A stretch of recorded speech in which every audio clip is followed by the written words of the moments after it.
Hello friends, I am Shivani and this is part 6।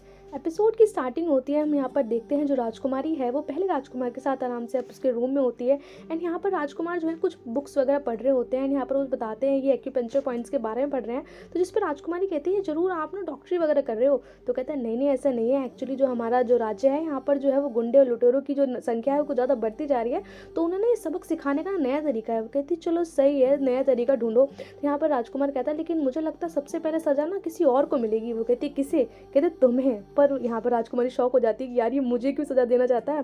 तो कहता है कि just because of this ginger soup, and ये जो जिंजर सूप है ये सिर्फ तुम मेरे लिए बनाती हो, बाकी मेरे चारों भाइयों के लिए नहीं बनाती हो। एंड यहाँ पर राजकुमारी कहती है मैं इसलिए करती हूँ क्योंकि तुम ना थोड़ा तुम्हें डील करना मुश्किल है, एंड तुम्हें नहीं पीना तो मैं इसे फेंक देती हूँ। एंड यहाँ पर राजकुमार कहता है नहीं नहीं फेंकना नहीं है, अब तो तुमने गलती जो की है तुम्हें इसकी सज़ा जरूर मिलेगी। एंड यहाँ पे राजकुमारी काफ़ी डर जाती है। एंड तभी तो राजकुमार जो है उसके पॉइंट्स को मतलब उसके पैरों में जगह जगह मतलब उसे गुदगुदी करने लगता है, हंसाने लगता है। यहाँ पर राजकुमारी बहुत डर भी रही होती है, परेशान भी होती है यार कि मुझे क्यों परेशान कर रहा है। एंड तभी बाहर वो देखती है खिड़की की साइड की, उसे कुछ दिखता है। तो जिसपे कि राजकुमार कहता है क्या हुआ?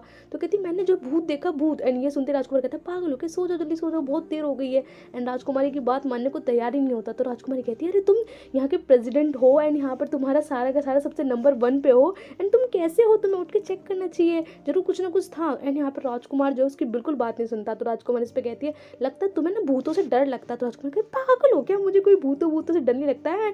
और मैं जो हूँ सारी चीज़ें ना अकेले दम पे कर सकता हूँ। एंड अब चुपचाप सो जाओ वरना मैं फिर तुम्हें दोबारा सजा देने लगूंगा। एंड नेक्स्ट डे हम देखते हैं पांचों राजकुमार और जो राजकुमारी होते हैं वो बैठ कर यहाँ पर मतलब सुबह सुबह ब्रेकफास्ट कर रहे होते हैं। एंड सभी अपना चुपचाप ब्रेकफास्ट कर रहे होते हैं। एंड तभी जो राजकुमार है उसको पूरा नींद नहीं आई होती है, तो उसका जो शक्ल है वो अलग ही दिख रही होती है, गुम होती है बिल्कुल। तो जिस पर राजकुमारी कहती है कि इन्हें क्या हो गया। एंड यहाँ पर जो उसका दूसरा भाई है वो भी पूछता है कि आपको क्या हो गया, आप पूरा सोए नहीं हो क्या? तो जिस पर वो कहता है, जो राजकुमारी कहती है इन्होंने कल रात भूत देख लिया था। कहती भूत? एंड यहाँ पर सभी लोग थोड़ा डर जाते हैं, जिसपे कि फोर्थ प्रिंस भी कहता है हाँ हाँ मैंने भी मतलब ये जो भूत था वो मैंने भी देखा है। एंड यहाँ पे मैंने वो भूत कल देखा था। तो जिसपे तभी जो सेकंड प्रिंस होता है वो कहता है हाँ मैंने भी देखा, उसकी ना बड़ी लंबी सी जुबान थी, एंड वो ना जैसे ही मैं बाहर निकला मुझे देखते ही भाग गया। जिसपे कि वो कहता है कि हाँ मैं भी डर गया था। जिसपे हमारा जो second Prince sorry third Prince है वो छुट्टे ही बोलता है मुझे लगता है ना अगर वो तुम्हें देखते ही भाग गया वो जरूर ना कोई फीमेल स्पिरिट है, और मतलब फीमेल है वो जो इविल इस टाइप मतलब भूतनी को वो कहना की कोशिश करता है कि जरूर ना कोई मतलब फीमेल भूतनी है, इस टाइप से वो बोलता है। तो कहता है कि अच्छा तो ठीक है, हम ना इस चीज़ का कुछ ना कुछ मतलब सॉल्यूशन निकालेंगे। एंड तभी जो हमारा फिफ्थ वाला राजकुमार है जो सबसे छोटा है सबसे समझदार एक मुझे वही लगता है। एंड यहाँ पर कहता है कि भूत भूत कुछ नहीं होता, जब तक आप किसी चीज़ को देखेंगे नहीं तब तक आपको उस चीज़ को नहीं मानना चाहिए। और इससे भी ज़्यादा इंपॉर्टेंट चीज़ है हमारे पास डिस्कस करने के लिए। एंड यहाँ पर वो बताता है कि हमारी जो माँ है उनकी डेथ एनिवर्सरी है, एंड हमें उसे मतलब कि मनाना है, तो बताओ कौन कैसे मनाएगा। एंड इस टाइम जो है हमारे पास बिल्कुल भी टाइम नहीं है कि जो हम उनके एनिवर्सरी के लिए कुछ अरेंजमेंट वगैरह कर सकें। तो हम चाहते हैं कि कोई इस चीज़ के मतलब रिस्पॉन्सिबिलिटी ले। एंड यहाँ पर वो कहीं ना कहीं राजकुमारी को पॉइंट आउट कर रहे होते हैं, लेकिन तभी जो फोर्थ प्रिंस है वो तो उससे चिढ़ता ही अलग ही। तो कहता है अरे रे ये कैसे झेलेगी, एंड मुझे नहीं लगता कि ये कर पाएंगी क्योंकि ये इतने टाइम से कॉन्वेंशन में है और इन्होंने अभी तक कुछ नहीं सीखा, तो मुझे तो पक्का लगता है सब कुछ खराब कर देंगे। जिसमें कि फिफ्थ प्रिंस कहता है हाँ लगता तो मुझे ये, इन्हें हम रिस्पॉन्सिबिलिटी नहीं देंगे। तो जिस पर राजकुमारी कहती है तुम मेरी तारीफ कर रहे हो या बेइज्जती? तभी यहाँ पर सेकंड प्रिंस कहता है भाई जो सभी जो है वो अगेंस्ट है इनको देने के लिए, तो अब हमें क्या करना चाहिए? तो जिसपे कि बड़ा भाई जो सुन के ही नहीं दे रहा होता, वो अलग ही ख्यालों में होता है। एकदम से वो बोलता है हमें लगता है हमें यहाँ से मूव करना चाहिए। एंड सभी उसे देखते हैं इसको क्या हो गया है।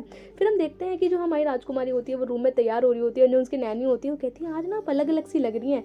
तो वो कहती है मैंने ना कल रात भूत देखा था। तो जिसपे कि राजकुमारी कहती है वो आपने नहीं, वो और भी मतलब नौकरों ने देखा है। तो कहती है अच्छा, एंड तुम्हें क्या लगता है वो किसका भूत है? तो कहती है वो ना मैडम का भूत है। तो कहती मैडम? कहती हाँ जो आपसे पहले वाली मैडम थी ना वो। एंड आपको नहीं पता कि वो किस तरीके से मतलब उनकी डेथ हुई थी। एंड यहाँ पर जो नैनी होती है उसे बताती है कि एक्चुअली जब फिफ्थ प्रिंस की मतलब प्रेगनेंसी के दौरान जो है जो मैडम थी वो मतलब डिलीवरी के टाइम पे एक्सपायर हो गई थी। एंड इस वजह से ना जो मतलब हमारे फिफ्थ प्रिंस हैं वो उनसे कभी मिल नहीं पाए। एंड फिफ्थ प्रिंस से मिलने के लिए जो हमारी नई मतलब मैडम है पुरानी वाली, ये उनसे बार बार मिलने के लिए आती है और ये वही है। तो इस पर राजकुमारी कहती है अच्छा यानी कि मेरी सास जो है मुझसे मिलने आएगी, फिर तो मुझे अच्छे से तैयार होना चाहिए। एंड यहाँ पर वो अलग अलग कलर की लिपस्टिक मांगने लगती है। एंड तभी यहाँ पर जो सबसे बड़ा राजकुमार है वो आता है, कहता है यार ये सारे रंग एक ही तो है, कोई भी लगा लो। एंड यहाँ पर कहता है कि तुम यहाँ क्यों आए हो? तभी राजकुमार कहता है मैं तुम्हें ये बताना आया हूँ कि तुम्हें ना अब हम पांचों भाइयों को ना बिल्कुल इक्वली ट्रीट करना पड़ेगा, ये नहीं कि किसी को जिंजर सूप दे रही हो किसी को नहीं दे रही हो, तुम्हें सब कुछ सीखना पड़ेगा। तो कहती है चलो बाकी सब छोड़ो, मुझे लगता है तुम्हें ना भूतों से बहुत ज़्यादा डर लगता है। एंड ये सुनते ही ना राजकुमार वहाँ से सिट्टी पिट्टी गुल हो लेता है। एंड राजकुमारी कहती है अब तो पक्का हो गया।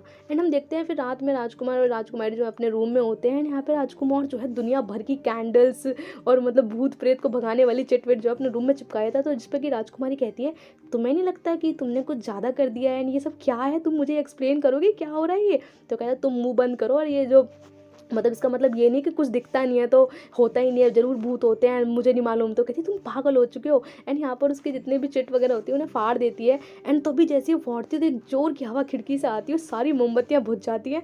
एंड तभी यहाँ पर वो कहता है कि बंद हो जाओ। राजकुमार डर के बिल्कुल पागल सा हो जाता है और वो यहाँ पर जो उसका ब्लैंकेट होता है उसके अंदर घुस जाता है। एंड तभी राजकुमारी कहती है अरे राजकुमार बाहर आइए, देखिए देखिए बाहर जो है वो ये आपिंग है, यानी कि फिफ्थ प्रिंस की बात करी होती है। देखो ये मतलब आप जल्दी उठिए, वो अकेला जा रहा है, वो इतनी रात में क्या कर रहा है। एंड राजकुमार उठने को तैयार ही नहीं, और राजकुमारी से धकेल के जबरदस्ती ले जाती है। फिर हम देखते हैं कि जो फिफ्थ प्रिंस है, जो सबसे छोटा राजकुमार है, वो अपनी जो उसकी मॉम की जो कब्र होती है वो उसके पास खड़ा होकर कुछ रो रहा होता है, कुछ गाना सगा रहा होता है। एंड यहाँ पर वो दोनों जो है मतलब सबसे बड़ा राजकुमार और राजकुमारी छुप के देख रहे होते हैं। तो इसको कहती है यार ये कर क्या रहा है। एंड यहाँ पे राजकुमार को तो इतना डर लग रहा होता है, वो बेचारा कहता है प्लीज़ घर चलो ना, वापस चलो ना। तो कहती है आप डर क्यों रहे हो, देखो तो सही है आपका छोटा भाई है, आपको उसकी फिक्र होनी चाहिए। एंड ये कर क्या रहा है, मुझे तो लगता है ये ना मतलब इसके अंदर ना आपकी ना मॉम की कहीं आत्मा वात्मा तो नहीं आ गई है। कहता है नहीं नहीं। एंड यहाँ पर हम देखते हैं वो उसे वापस लेकर आ जाते हैं। और फिर हम देखते हैं जो राजकुमार होता है वो नींद में सो रहा होता है। एंड तभी यहाँ पर जो डॉक्टर होता है उसे बताता है कि एक्चुअली जो सर है उन्हें ना कोई इवेल वगैरह मतलब ऐसी कोई भूत वूत वाली बात नहीं है, उन्हें मतलब रात में चलने की बीमारी है। तो कहते रात में चलने की बीमारी, पर ऐसा क्यों। कहते हैं एक्चुअली छोटे बच्चों में हो जाता है लेकिन एज के साथ साथ ये सब कुछ नॉर्मल हो जाएगा। एंड यहाँ पे राजकुमारी जो है उसके लिए बहुत ज़्यादा परेशान होती है कि यार छोटे से बच्चे के साथ क्या हो रहा है। एंड ये सुन के कि कोई भूत वूत नहीं है, राजकुमार में तो इतनी पावर आ जाती है। कहता है ओह थैंक गॉड मेरा भाई में कोई भूत वूत नहीं है, बस एक बीमारी तो है, क्या हो गया ठीक हो जाएगी। एंड यहाँ पर वो कहता है मतलब अब जो हमारी राजकुमारी थी उसकी बहुत तारीफ़ करता है कि देखो तुम में कितनी बहादुर हो। एंड तुमने मेरे भाई की कितनी अच्छे से सेवा करी, कितने ध्यान से उसका मतलब बिना डरे बाहर गई और देखा कि भूत है कि नहीं। एंड बड़ी बड़ी तारीफ़ें करने लगता है, जिसपे कि जो हमारा फोर्थ प्रिंस है उससे किलसने लगता है कि ऐसा क्या है इसमें तारीफ़ करने लायक। एंड तभी यहाँ पर जो सबसे बड़ा राजकुमार होता है उससे कहता है कि देखो ऐसा करते हैं तुम ना मेरी मॉम की डेथ एनिवर्सरी की सारी अरेंजमेंट अब तुम करो। एंड क्योंकि ना तुम बहुत ज़्यादा ब्रेव हो, एंड बड़ा सा जश्न मनाया जाए और जो गरीबों की मदद की जाए, ऐसे बहुत बड़ी बड़ी चीज़ें बातें करता है। तो जिस पे कि राजकुमारी कहती है तुम ये सब इसलिए कर रहे हो ना क्योंकि मुझे पता है तुम्हें भूतों से डर लगता है, कोई बात नहीं मैं तुम्हारा सीक्रेट छुपा लूँगी। एंड यहाँ पर इस तरीके से इस एपिसोड का एंड हो जाता है। So guys thank you for watching and bye bye.